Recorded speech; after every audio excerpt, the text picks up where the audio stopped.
Hello, everyone. Welcome to another episode of The Perspective. I have a special guest today with me, Rachel Pedersen. Rachel is a social media strategist and TikTok expert who helps entrepreneurs build and grow their businesses with social media. Rachel, welcome to the show. Thank you so much for having me. I'm excited to be here. TikTok is going crazy, Rachel, and I would love to keep the focus today on that. But before we jump into this, why don't you tell the audience more about you and what you do?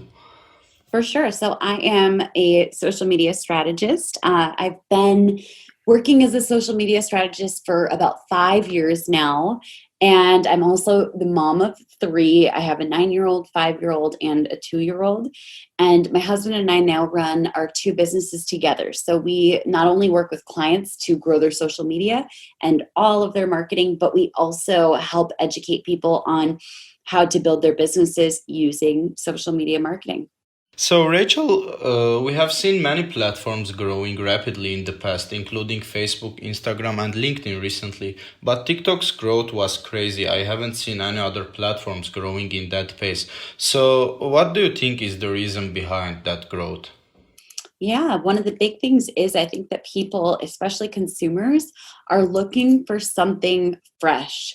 Instagram, LinkedIn, Facebook, you know exactly what you're going to get every single time that you go on, generally speaking. And Yeah. people are looking for not just fresh content and a new feel, but also I find that, users are looking to find more of the behind the scenes, an authentic look at brands and celebrities too. So I think it's just a very refreshing platform amidst the current options of social media. Yeah, and we have seen many platforms that offer a high organic reach, like TikTok, for its users to attract people to use it. But when it gets saturated, they drop the organic reach and introduce their paid ads to start making money. So, TikTok recently introduced their paid ads as well. Do you think that they are going to drop their organic reach or like other platforms, or they'll keep it because that's what makes them different in the marketplace? Great question.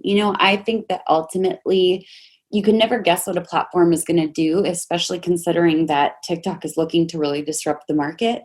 But I will say that because we can oftentimes rely on past patterns to discover kind of what the future is going to look like, I will say that if they follow the patterns of all other social media platforms, they will reduce the organic reach at some point, and those that have already built their followings on social media, especially TikTok, are going to be the most successful. But we, of course, don't know because who knows what TikTok has up their sleeves. Yeah, yeah. And when TikTok came out, everyone started criticizing and telling that it's for kids. And, they said the same thing before about Snapchat.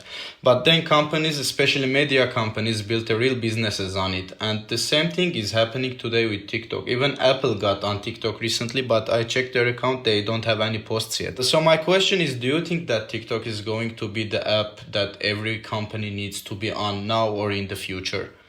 Mm, I will say that I don't ever think that any platform is necessary for every single business. I think each business needs to look at what fits their current team and workload capability, what is feeding their business most. But it is a platform that I would recommend businesses, brands, influencers, and celebrities jump on ASAP because the sooner you get on, the more successful you can be. Mm-hmm, mm-hmm. Sure. So there are some common questions we always hear from people, and I'm sure that you got asked these questions a lot. So I would like to have your thoughts on this. The first question often people ask is TikTok is all about dancing videos and kids doing silly stuff, but my content is educational and it's not getting any traction there. How can I repurpose my content so it fits in the platform? I will say that with content from other platforms, it is not a platform that makes sense to repurpose. TikTok has its own culture for sure.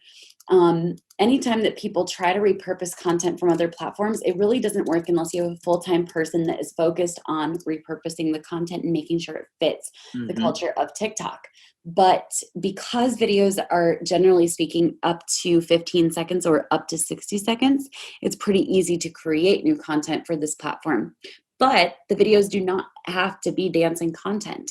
In fact, a lot of the people that I've worked with have had great success with evergreen educational content instead of dancing and creative videos.